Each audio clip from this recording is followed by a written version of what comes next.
among the elite on India at the G7 summit. India's presidency of G20 gives it additional heft at G7 summit. As he left for Japan on Friday to attend the G7 summit, India is a special invitee. Prime Minister Narendra Modi called India's attendance particularly meaningful this year. While Mr. Modi was referring specifically to India's G20 presidency and aligning the G20 agenda with Japan's agenda for the G7 summit is key. There are other reasons for India's presence to stand out at the conversations this weekend. Japan, as host, has taken a fairly tough position on Russia, with its envoy to India saying that the message to Putin must be that Russia will have to pay for its war in Ukraine.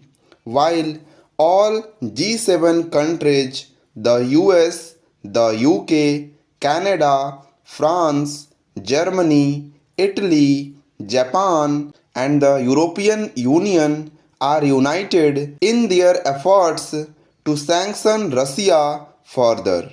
It will be left to India, which has walked a line of fine balance thus far, to temper some of that language, particularly if joint communiques are sought with the outreach countries including South Korea, Australia, Brazil, Vietnam, Indonesia, Comoros, and the Cook Islands. Neither Russia nor China, the elephants in the room, are actually invited, and India's position will be all the more important for the voice of the global south that Mr. Modi has committed to amplify in conversations about the impacts of sanctions imposed by the G7 countries on the developing world, including on food, fertilizer, and energy security. Ukrainian President Volodymyr Zelensky has decided to accept Japan's invitation to attend the G7 summit in person, and all eyes in India will be on a possible meeting between him and Mr. Modi, which would be a first since the Ukraine war began. The G7 countries will keenly watch whether Mr. Modi extends an invitation to Mr. Zelensky to address the G20 summit in September. Apart from the Russia-Ukraine tussle, India will be at the forefront as G7 and G7 plus countries discuss debt sustainability and helping countries such as Sri Lanka to avoid a debt trap.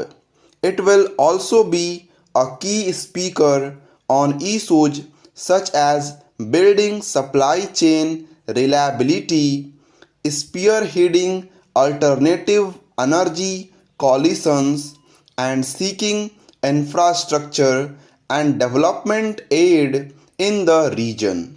Finally, India's unique voice as a nuclear power that is not a member of the Non-Proliferation Treaty regime, yet has built an impeccable record in nuclear restraint, will be heard as Japan seeks to send a united message on non-proliferation from Hiroshima which was devastated by an American atomic bomb in 1945, while the heavy lifting for the G7 summit will be done by Japan and member countries.